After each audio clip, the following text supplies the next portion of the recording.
Never stop, I'll get it if I want it. Gotta make to myself a promise. I won't quit, keep going till I got it. I won't give up till I'm on.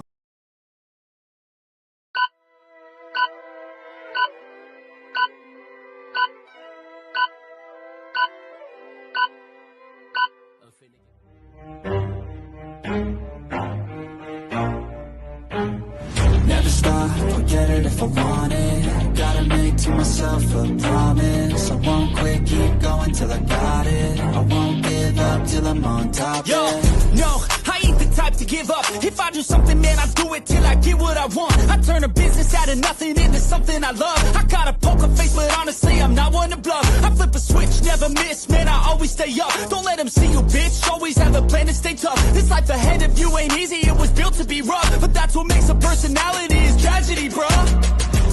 So keep your head on your shoulders. Now we ain't out here moving rocks, we out here moving boulders. Now we ain't getting posterized, we out here making posters. And we ain't got nothing to hide, we move forward like soldiers. You better wake up for the pay stub, or you'll pay up. Don't make love to the game, bruh, fuck the game up. Change up, rearrange stuff to your greatness. Same us for the way up, play the game, bruh. Never stop, I'll get it if I want it. Gotta make to myself a promise. I won't quit, keep going till I got it. I won't give up till I'm on top, yeah.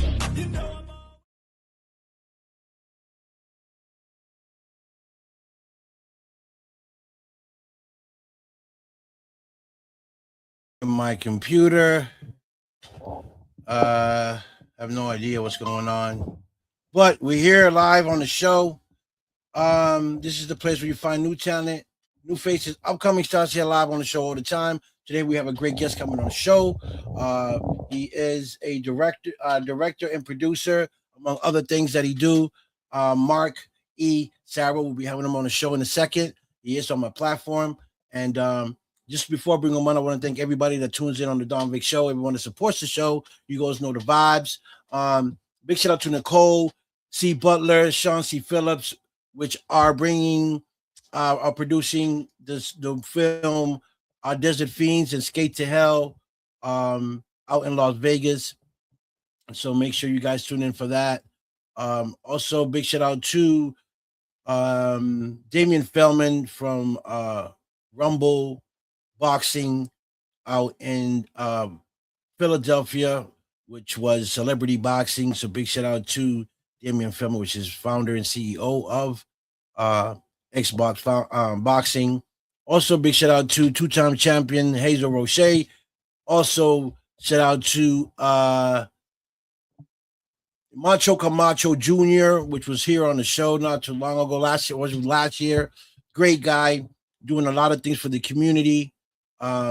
He's amazing, and can't wait to see what else he's doing for the community. We'll try to get him back here on the show. Also, big shout out to OG Pop out of Chicago. Big shout out to Chicago. He is an actor, also a talk show host. He's phenomenal. Also, big shout out to Jimmy Starr out of LA. Great podcaster and director. He's also a director.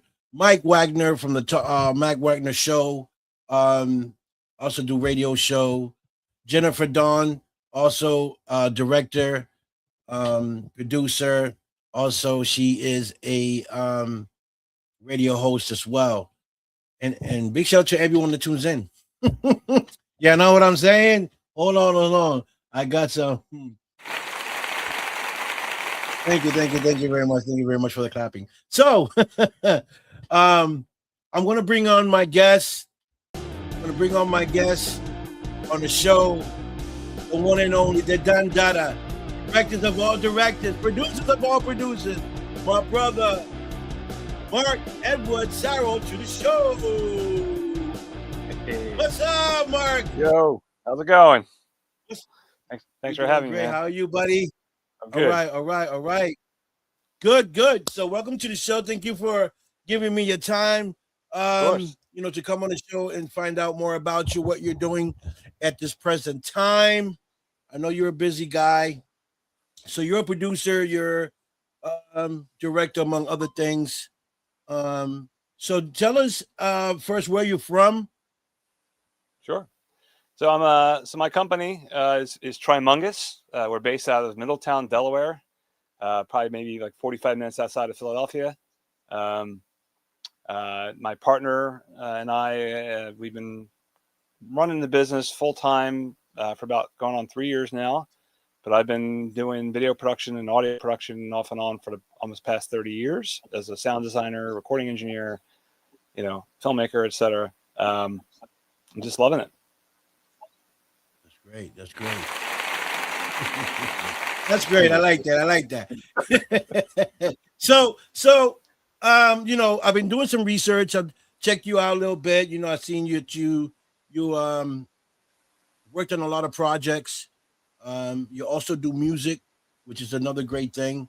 But we was talking in the backstage, Mark and I, folks, and he was telling me some interesting things besides what he do for filming.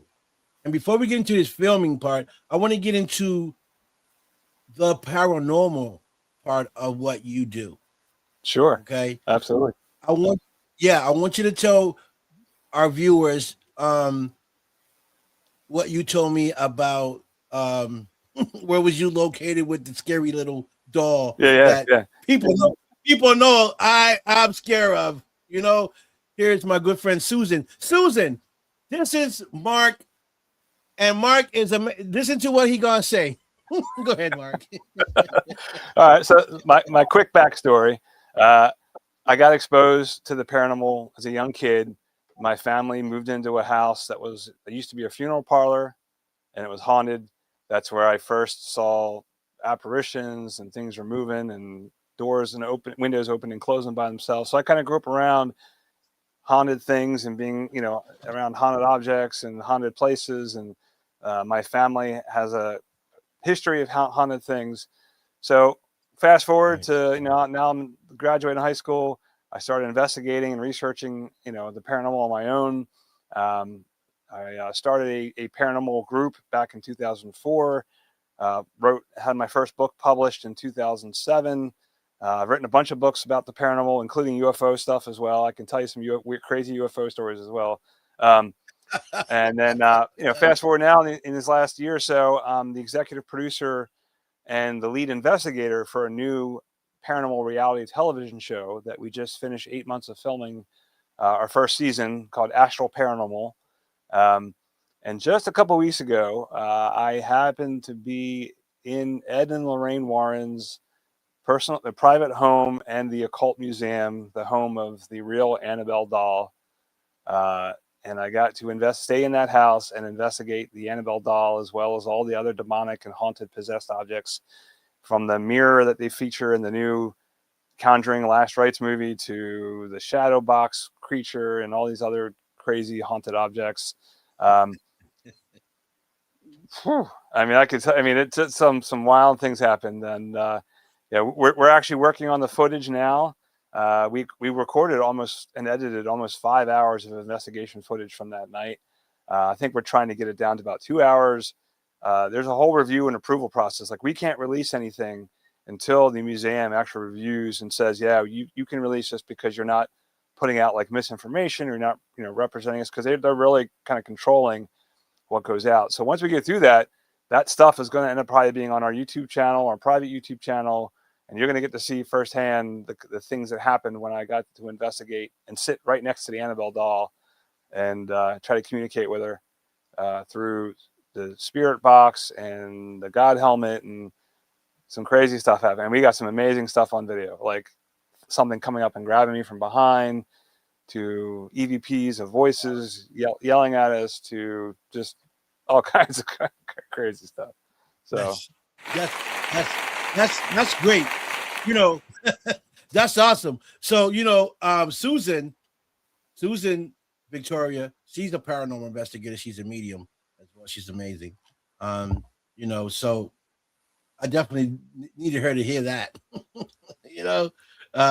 because she's really into the paranormal. And so are some of my other friends, just waiting for them to log in when they're ready.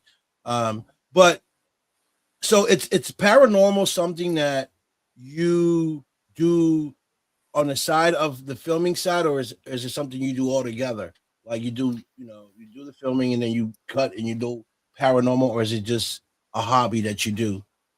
Yeah, I mean, so it started out as a hobby that I started doing as a teenager. And, I'm 51, so I've been doing this since I Yeah. was like 16. Like I said, wrote my first book, 2007. Was part of a full-time group. That's what we did. We went out and did investigations in private homes. We had a lot of private cases. So I had a private case that was probably one of the darkest cases I ever worked on that kind of caused me to retire from it for a bit. So Oh wow. I stepped away from it because some bad things happened, and some things happened so bad that the core members of my group and we actually stopped talking for almost 5 years. And then we got Oh wow. reconnected in 2016, and then we continued to do some investigations together in Gettysburg and some other private homes. And then when COVID hit in 2020, that group kind of flattened out. And then my co-author and one of the founding members of one of my books, she passed away in, I think, 21, 21, 22. So that group, so I was kind of like, Sorry. for the most part, retired from it. Fast forward to Right. the beginning of this year, one of my filmmaker colleagues that I met on a horror movie set that we've become friends with, and we're working with each other. She's the executive producer, showrunner of Astral Paranormal, the show. And, with my background, I mean, I have all this equipment. I had these prototype special devices that were built for me. I've got a fleet of, the infrared night vision cameras. So I'm like, well, if you need some help with the show, bring us on. I can help you with locations. I can help you just logistics. And so fast forward to now, we spent February through October filming in one location. We spent 5 overnight investigations in this location over the course of 8 months. We just did this big presentation that we're now putting together for a Blu-ray, and then we're continuing to edit the show. So we'll have 6 episodes that will go deeper into everything that happened for that. But before that, the stuff that we did in the Annabelle with the Annabelle doll and the Warren house, that's probably going to be coming out sometime in the next few weeks.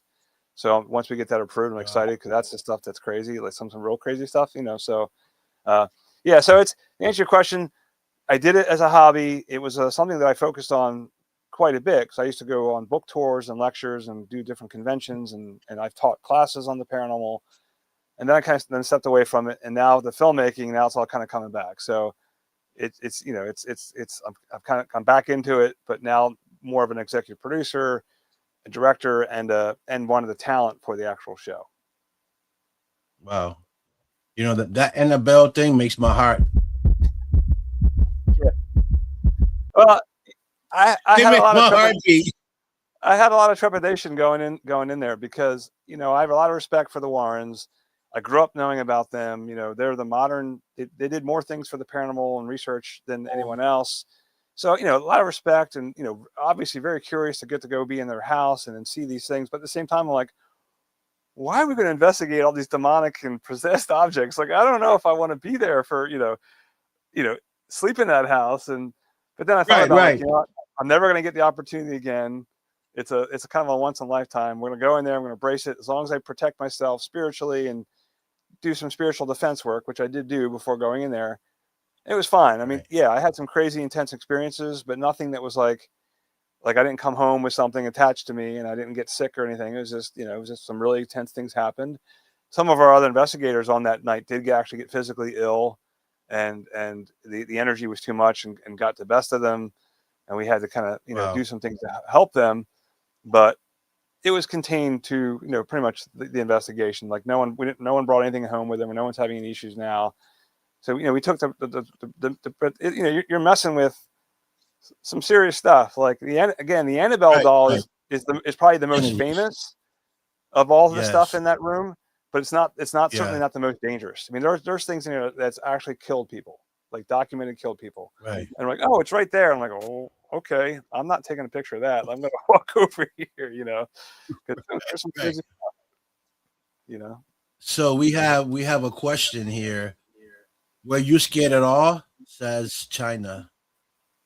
I wasn't scared as much. I was just heightened aware, like being a really high aware of, okay, because they made us sign like pages of like liability waivers, and we had to watch this video. And then they're like, look, number one rule, don't touch any of the objects.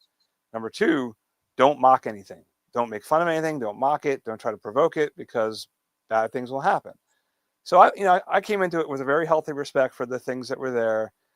Not necessarily afraid, but definitely like making sure that, I acted in a way that I wasn't going to like cause me to have any problems there or in the future. Right. So, cause it happens. I mean, there's some nasty things in there. And if you poke the bear is going to hit you. Right. And I wasn't about to make those mistakes.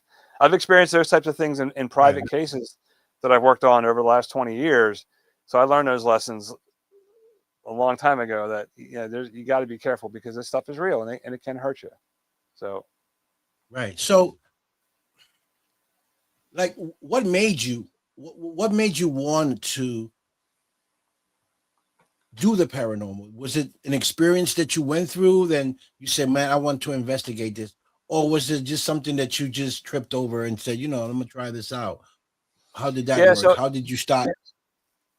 So I grew up like I said, I lived in a haunted house when I was 5 years old. So that's when I first got exposed to it. I'm a fourth generation Italian immigrant, and starting with my great grandfather, he was touched, he had that spiritual touch. Then my grandmother had it. All my aunts, uncles, my mother had it. I had it. So I'm sensitive to it. I've been around it. And so, as I grew up being around the paranormal and having lots of experiences, why I then started researching and investigating is, one, I wanted to better understand it for myself. And two, I wanted to help people, because 99% of the time, this stuff isn't dangerous. It's not evil. It's not demonic, but it can be really scary. And if you don't know what you're dealing with or how to deal with it, especially if it's involving a family with young children, my goal is I wanted to help them. I want to help educate them. I want to help them take the power back and be able to coexist with whatever it is they're dealing with. And so that was what really motivated me to like become an investigator, become an author, to write about it, to go research it and talk about it, because, I wanted to share those experiences and help people better understand it as I, learned more about it myself. Right. That's, I tell you what, when I went out with my first experience on the paranormal, I went out with Susan Victoria. She took me out for the first time, because I had all the paranormal friends trying to get me out to come do a paranormal. I was like, nope. So I finally went out with Victoria, because she lives out here in Boston. She took me out. We went out. I had a great experience. Nothing crazy. I did. There was a spirit somewhere in the house. Suzanne asked, if there's anyone here in this room, let your presence be known. And then a thing tipped over. Boom. Like, there was no wind. There was no window open. It was inside of a glass container, and it just tipped over, and it hit hard. Boom, boom, boom. The people downstairs heard it, and I freaked out for a second, because I was right behind her, and I caught it on my camera, on my phone camera, the thing tipping over, because we was like, but what was that? It was right behind you. We didn't see nothing fall, right? But then I rewind my phone, and we looking, and then I see it was like a name, right? It was like a name. And once she said what she said, like 2-3 seconds, you can see it go. It just fell off. Boom, boom, boom, but it made a loud noise. And she was like, thank you. I was like, oh boy, thanks a lot. So yeah, that was like the best experience. Then, she was talking to the spirits, and she had like these 2 wire things, like she held it like this, and then like this. Yeah, and it will move like that. So she was talking to the little kid. There was a little kid in the house that passed away, and she was talking, and then you can see it just move like this. Where you at? Moving, and it was move wherever he was going, and it was like amazing. Now, orbs. I have my camera recording this, and there was a lot of like little orbs things flying, like going.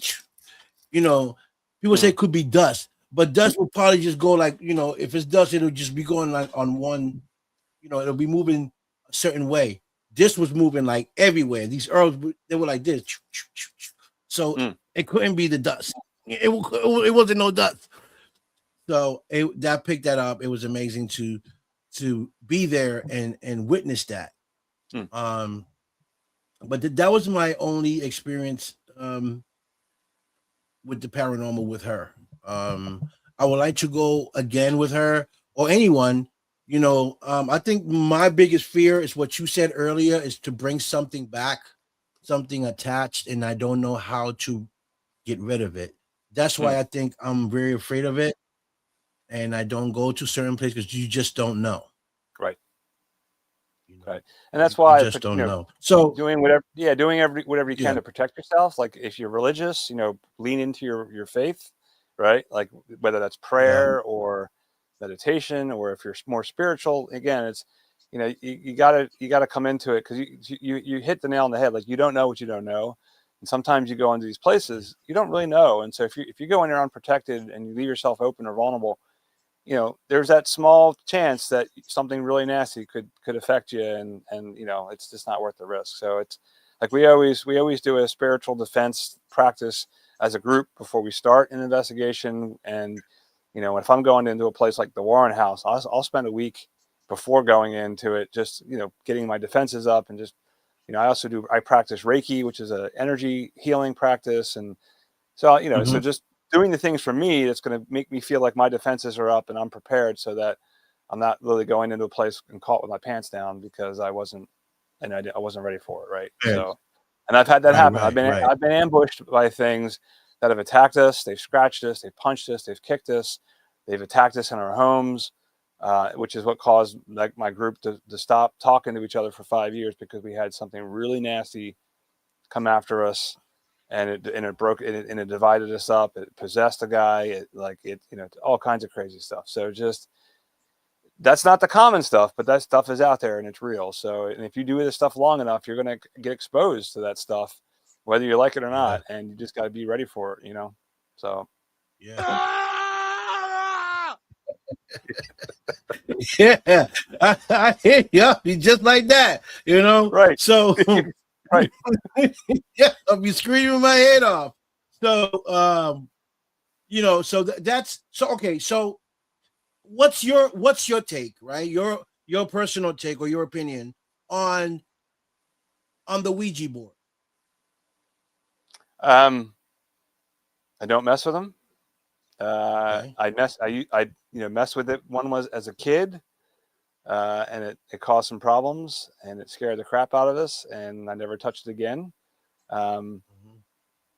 I mean, it's one of many forms of spirit communication, like whether you're channeling, again, using dowsing rods or a pendulum or EVP work. I mean, but Ouija boards themselves, like, you just got to be careful.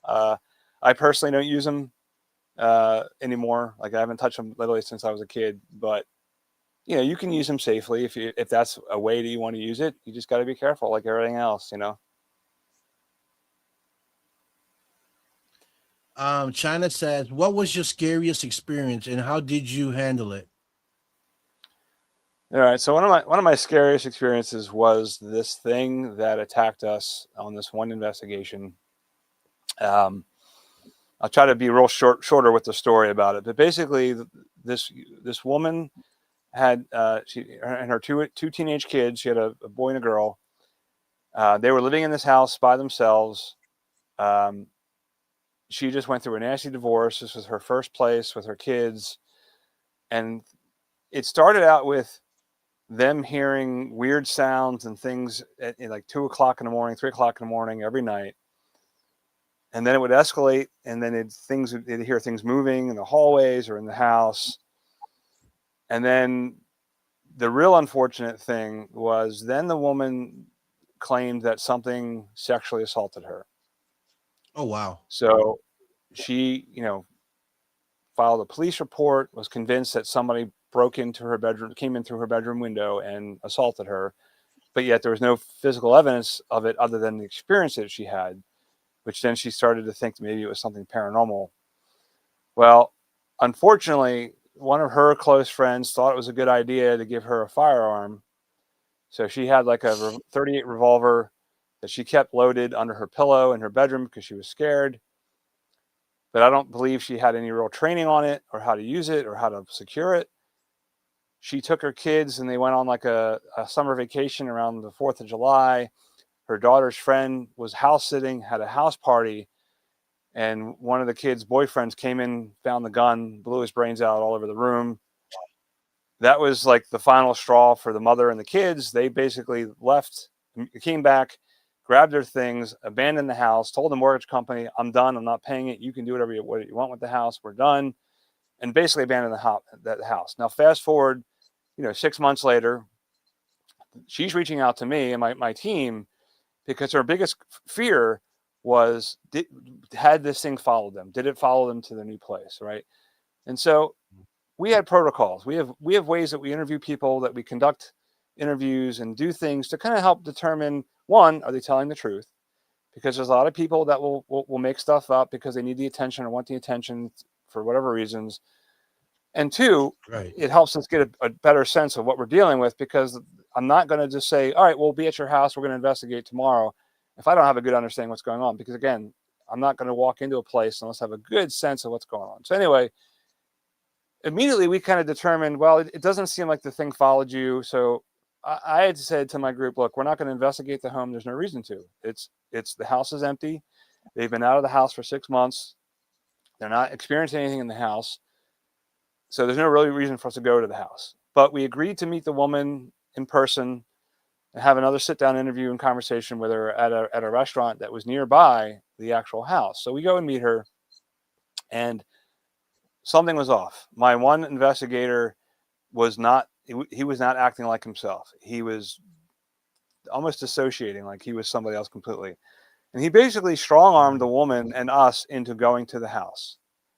So we ended up going to the house. The house is maybe 5 minutes away. Now, we were in this house maybe 10 minutes, and we went into the house, and it's like a 2-story, but the upstairs, there's like an open hallway and railing that overlooks like the living room.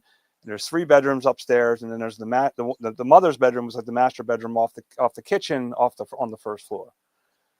The mother was in hysterics. She was so upset. She did not want to be there. That we forced her to bring us to this house. So she was just not happy.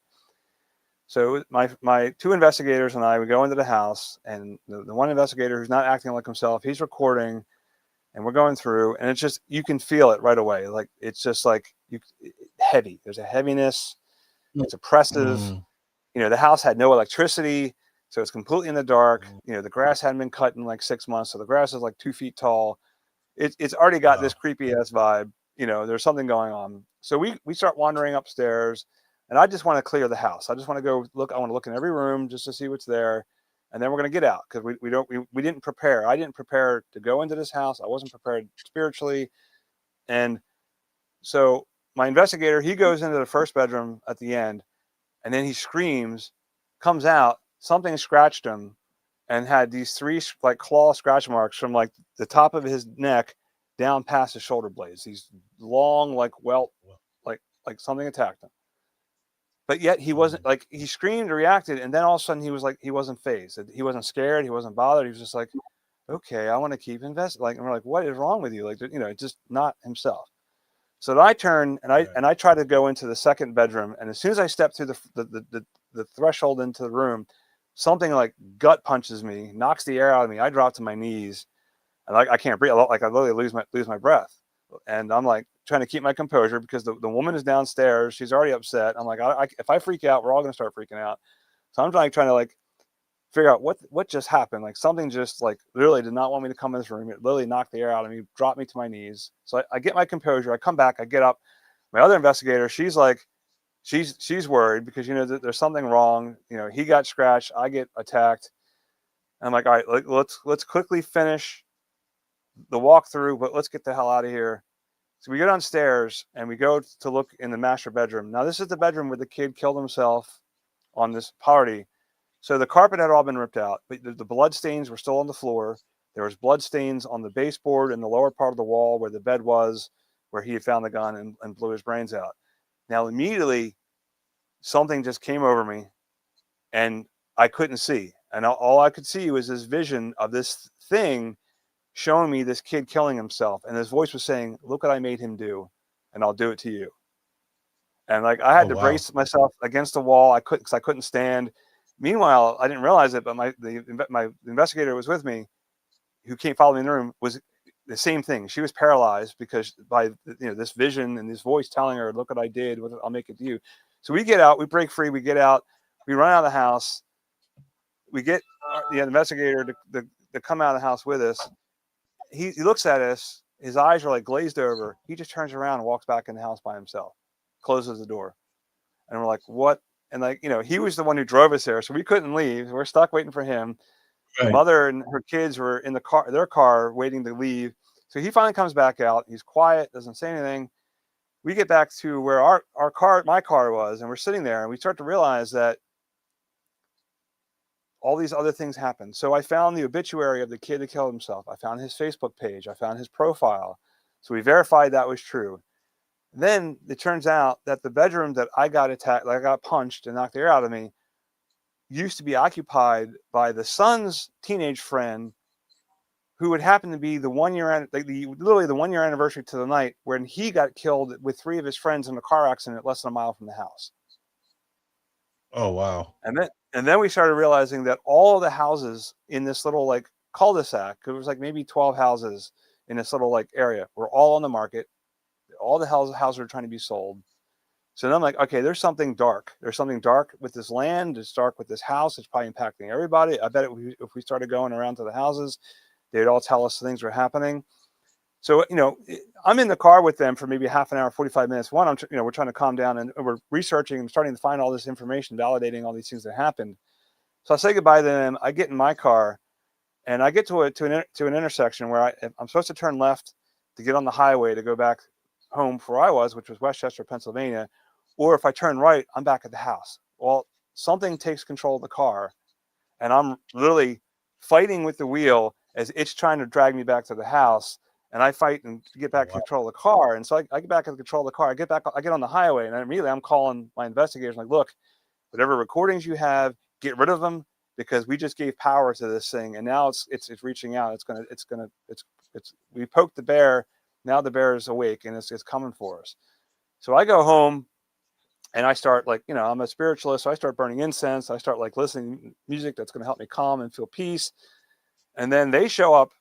I didn't realize they were coming over. My investigators come to my house, and all of a sudden, we're talking about, the case, we're talking about things. And I mentioned that I talked to this other demonologist about this case, and my male investigator, he explodes. I mean, he goes into a violent rage that I have never seen. This is a born again Christian. The guy doesn't drink, doesn't do drugs. He's up pretty much straight and narrow. And he was foaming at the mouth, ready to kill somebody. And he storms out. My woman investigator leaves with him, and then she tells me the next day that they almost died because he was going through red lights and driving like a maniac and just completely lost control. He wasn't himself. So That entire night until sunrise, something attacked me in my house. This black shadow would come in, racing down the hallway, pushing my door open, swirling around the bed, making my dog have seizures, making me have crazy stuff. And it kept going until sunrise. And when the sun came up, it went away. And then that was it. And then that night was the last time that I spoke to that male investigator for 5 years. And then 2 days later, the same thing with the female investigator. We had this big blow up out of nowhere because of stuff that happened, and then I didn't talk to her. And it was literally not until 5 years later that we actually started talking again. But fast forward a year later, now at this point, I'm not investigating. I'm done. I retired. And I went through a major downturn. I lost my job. I lost my house. I lost my ex-wife. I lost all my pets. All died in this within 5 months. So my whole life got turned upside down. And so I'm retired. Now a year later, I'm in a new relationship. I'm in a new house. I'm actually living in a house that was a pastor's house owned by a church. I'm the only non-pastor that's ever lived in this house in 40 years. It's the most clean, quiet house. But it turns out it's the 1 year anniversary to when all this happened. I didn't realize it until it was too late. This thing came a year later to this church, this house owned by a church that I lived in when I had nothing to do with it, and attacked me again just to say, I haven't forgotten about you. I'm still here. Don't F with me. And that was it. And from there, I didn't touch investigating until 2016, 2017.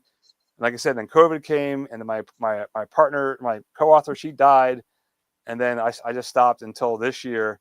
I'm like, okay, well, I guess I'm producing the show now. I'm back in it. So let's go, And so here we are. So that was definitely one of the scariest cases. It took me a long time to recover from that. It took a long time for my other colleagues to recover from it. And it was one of those things where we walked into an ambush. Like, we were totally unprepared. The thing knew, and it just, boom, that was it. And one of the scariest things I ever experienced. Wow. So, long story short. That's amazing, to go through something like that. And, I would have lost my mind. I probably would have left the whole state. I would have been gone. I would have been in another country or something. I mean, like I said, when right on the heels of that case and all that happened, where my group basically blew up. We stopped talking to each other. I lost my job. My ex-wife and I were trying to be friendly. That blew up, and where we couldn't even talk to each other. And she was part of the original members of the group. She's also wrote a book that I helped her write. So she was deeply involved in the paranormal as well. We couldn't talk. Then both my dog and cat died within 4 months of each other. And then I lost the house. I lost everything. So I had to get up and basically move back in with my mother after being on my own since I was 17, because just my entire life just went and exploded. Right. So it's just, this stuff, it can ruin you. I write about a couple of these darker cases in my first book. And the one case involved a husband and wife, and the wife never recovered. She ended up being institutionalized and put into a mental asylum, that's where she lives now on medications, because she never recovered from the things that happened to them with this inhuman spirit that attacked them and did all these things. So unfortunately, sometimes it can go really bad and stay really bad for folks for a very long time. And so again, that's why I like to try to educate and help people understand that you still can take power. You can hold power over this stuff, because it's not all evil. It's not all demonic. It's not all demons and devils. Sometimes it's very innocent stuff that can be very scary, but you just need to learn how to deal with it and how to manage it and coexist with it, because sometimes you're not going to get rid of it. It's just, you have to, if you want to live in this house or live in this apartment and this thing is there, you got to learn how to coexist with it, because it's probably not going to go away on its own. Right. And I never got into the business of clearing houses. It wasn't my job to make spirits leave or things like that. I participated in exorcism once, and I only did it once, and was I'll never do that again. Because it's too much. It's too much of a toll on me personally, your health, your mental health, the people around you. It can be bad. It can be really bad for a long time. So. Right. Okay. Well, what's your opinion on? Because I asked other paranormal investigators, and I asked them the same questions, and I kind of get the same kind of question, but I want to see what you say. So, what's your take on spirits, right? Humans that die and cross over, right? Why do you think that they still stay here and don't cross over to where the light is, right? Because when we're young, we're told that's heaven and hell. There's no in between, right? None of our parents says, "Hey, it's heaven. You can go to heaven, or you can go to hell, or you can stay in the middle where all the spirits are at," right? We're not told that. We say either we go up or go down. But we do know as investigators that there is a third world, right? Which is the spirit world, where they're not crossed over to heaven and they're not in hell, but they're still stuck here in our planet. Right. Why do you think they stuck here for so many years and haven't crossed over? Well, there's a lot of working theories. One of them, the most common one that I've heard and experienced is, unfinished business. For whatever reason, I hear that. Their death was violent, or it was in a way that it was so traumatic that they maybe don't even realize that they're dead. Right. So one of the protocols that we employ as investigators is we don't necessarily refer to them as dead. We don't ask them questions like, how did you die? Or, because sometimes that can be so traumatic that it can turn violent, or it can, if you're truly trying to communicate with something, they could just shut up and go away, right? So I personally try not to engage where I say, hey, how did you die? Or what did you die from? Or do you know, because sometimes those spirits that are trapped, they don't realize it. They don't realize that they're dead. They think that they're, just in this weird, they're stuck in this place. It can be bound to a location. It can be bound to an object. It can be bound to a piece of land, right? I've worked cases that involved haunted objects and possessed objects as well, where there was a spirit attached to a doll or a marionette or a piece of equipment or a camera or something like that. Even in our investigations of this theater, we had this inhuman spirit that didn't belong in this theater that somehow we attracted and attached to my camera guy and kept draining all the battery. He went through 8 batteries in the course of 2 hours because something was just zapping him. And our psychic medium was like, yeah, there's something, I see this thing. It's hovering around you. That's just, it keeps zapping you. So unfinished business, or maybe they're fighting it and they chose, I'm not, I don't want to go. I don't want to cross the light or whatever. And then there's so many different types of hauntings as well. You've heard of the residual haunting. Well, that kind of haunting, it's an imprint, right? It's an echo. It's not intelligent. It's not typically going to interact with you. You can't ask it questions because it's not going to answer you, but you may hear it. You may see it. You may feel it. You may smell it. You may all of the above. And it can be scary as hell if you see a half of a male body walking down the hallway and all you see are legs, or you see a torso, or you hear something or see something. But those types of hauntings, or the classic haunting, it's not intelligent. It has no, it's an imprint because of the environment, because maybe they spent in life. The way I always explain this is, say I die at 80 years old and I lived in this house for 50 years. And part of my routine is every night I would go in to sit in my favorite rocking chair and read my favorite book. Right. And I would do this night after night, year after year for 50 years. Now I died. Maybe I didn't die a violent death. I just died natural causes. But yet I spent so much time in this house that I imprinted my energy here. So now fast forward, new family moves in.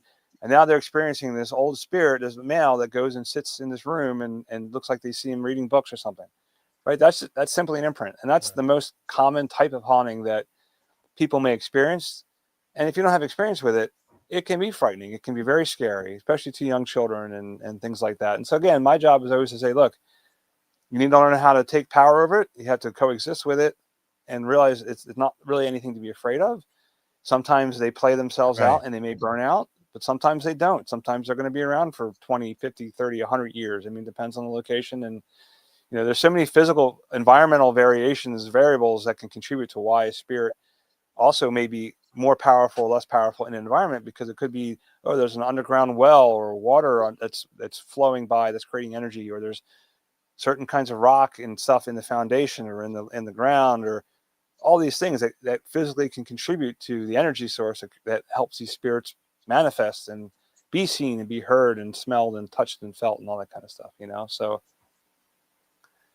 that's the crazy thing about the paranormal, right? It's not an exact science. To me, there are no real experts. There's people who've been doing it a long time, have lots of experience, but we're all trying to figure it out, right? The tools that we use, they're not absolute. The theories that we employ aren't absolute, because we don't definitively know. So, but lots of great, but there's folks out there who've been doing it, like myself, for most of their lives, and we've had lots of experiences. And but my job is not to convince you that it's real. It's if you're experiencing it, is to help you understand it and get the power back. I'm a skeptical believer. What I mean by that is, my default is it's a ghost. If I'm going to a new house, I need to rule everything out before I say it's paranormal or spiritual, because a lot of times, if you inspect a home, you may find, you got black mold, which can make you have hallucinations and feel like you're being oppressed. Or you've got bad wiring, which is creating crazy high EMF fields, which, if you're sensitive, can make you have experiences. Or radon, or carbon monoxide, or, all these things that you live in a house for a long time or not, you just aren't aware if you're not going and looking for those things. And so there's a lot of normal natural causes sometimes for people who have experiences, but then once you rule all those things out and you start to see, okay, there's something else going on. And then you start going, oh, wow, we just got this video of this thing walking by the camera, or we got this EVP, or I just saw it, or I just heard it, or it just touched me. Then you start to kind of say, wow, we think there is something really going on here that's paranormal, spiritual, or ghost, or otherwise, right? So, right. So for me, right, my opinion is that okay. So you passed away. You're living in the house 50 years. You're sitting in, you're doing the same routine. How would you not know that you're passed away if somewhere somehow you're going to interact with someone and you do and you notice that they're not acknowledging you.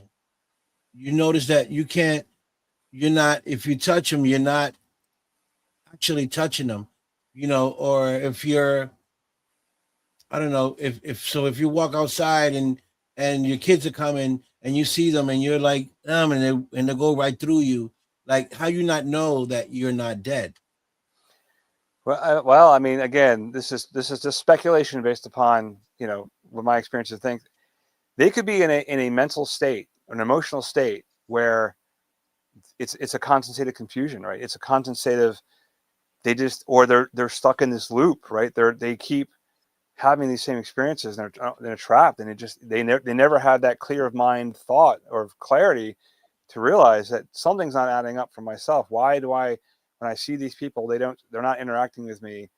They just, or it's then the thing could just start over again, and then they're like right back to like amnesia, right? They have no memory of what just happened. So there's so many different things. I mean, Right. when I've interacted with spirits and actually getting responses, and they're telling us things, and we're picking up on them. A lot of times it's like it's just like they're kind of replaying these events, and they're not fully aware of the things that's going on around them, or why the things that the way they're experiencing are happening the way, which is really kind of sad, right? So, and that's why there are psychics and mediums out there who their purpose is to go help spirits go to the light and help them cross over and move on. It's just for me, it's never something I've ever personally engaged in. Just because I've never wanted to be so presumptuous that I could make the spirit crossover, because there's so much that we don't know that why they're there in the first place, right? I mean, because if they have unfinished business and you try to make them move on and they're not done, they're not going to be, they may just come back anyway. So, again, there's so many possibilities, right? We don't know. Right. We don't know until we get there, right? Yeah, right. Until we're ghosts ourselves, we're not gonna. We're not gonna know. That's crazy, right? So okay, so let's talk about your film side of things. Sure. You're directing, you're producing stuff. We was watching earlier some of the clips you was showing. Tell me about the film Attack of the Killer Childhood. What's that about? Sure. So that's a film that you guys produced. So we were co-producers on it. It's a short horror film written and directed by Gabriel Theus, who is All Nighter Productions. He's a local filmmaker that I became friends with. My role in the production, I was actually I supported the gaffer. So I was all the grip. So I helped set up all the lights and build the tents. We did a lot of day for night shooting. And then my partner, she was the first AC. So she helped with the DP, working with camera and lens. And then post-production, I actually composed the score. So I did an original score and music for it, and I did the sound design for it. And then my partner, she did the color grade and the final color, and then we premiered it in a couple theaters. We showed it in our film festival last summer, and it was just a great, short. Again, we shot the whole thing in a day and a half, but it took 8 to 10 months in post-production to finish it before we were ready to release it and show it to folks. I mean, it's so much work goes into this stuff. Even short films, it's amazing how much time you'll spend on a short film when you think, oh, it's only 5 minutes long, but you spend a year working on it, right? So, right. See what people don't know, it's how hard it is to put a film together. Yeah. What goes behind the scene. When people watch a movie, they just watch it and things go so fast. Oh, that was an hour movie. That was, it was short, or it was a 55 minute film. But that 15-minute takes a whole year to put together, the editing, the cutting, the soundtrack, the coloring, the everything. That takes a long time to put. That's why people be like, when did you shoot this? When did you do this? Oh, I shot this film, or I recorded it, in 2000. In 2000, an example, in 2023. Damn, and it's coming out in 2026. All those years, what happened? Well, it takes time to perfect it, and people be like, man, what they take so long? And they just don't know the backside of it, of putting a film together correctly, it's a lot of because work. it has to be perfect. You have to do pitching. You have to do a pitch if you're working with people to trying to distribute. If you're working with investors, trying to push it out there with distribution, like all that takes time, to get together and put it a package to bring a film out. Yeah. So yeah, it's not as easy as people. It's not as easy as people think. So you do have a clip you want to show. Yeah. Yeah, I mean, I can show. Do you want to see the Astral Paranormal clip first? Do you want to show that one, the trailer for the show? Okay. Yeah. All right, let me get that queued up. Sure. Let me get that queued up, and then let me share my screen. I'll show that. All right. Sure. Everybody needs someone to boogie. All right, we're ready. I'm ready to go when you are. Okay. Right. So this is the. There you go. This is the teaser trailer for Astral Paranormal. This for the Everett Theater, which is the theater that we spent 8 months filming at and investigating, and then we had a big public event where we, in front of a live audience, we investigated and showed evidence of things we caught. So this was the trailer for that, which is also kind of feeding for our show. So here we go.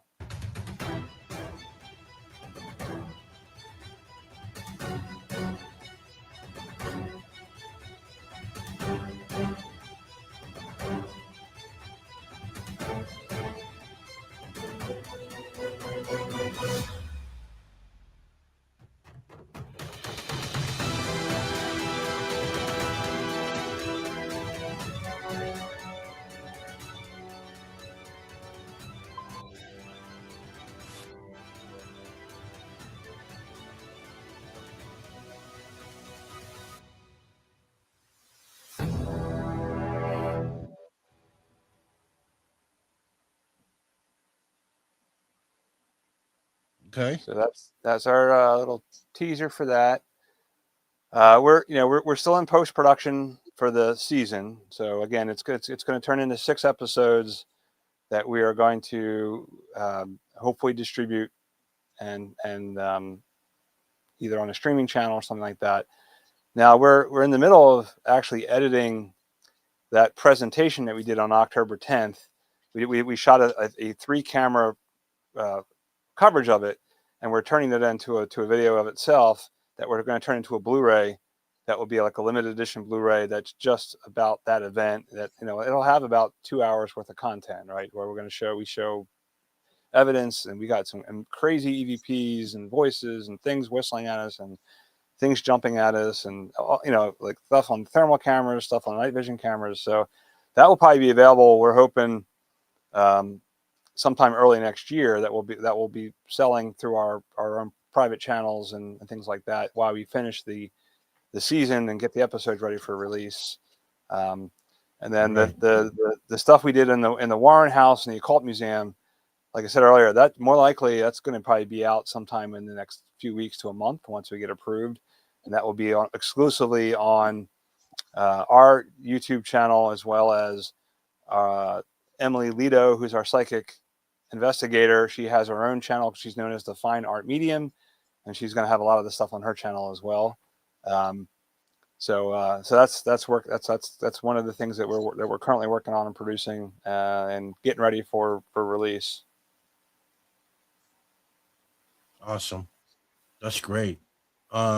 So where just to tell the people what your website is if they want to come find you or look up some of your stuff, some of your work, where can they Sure. go?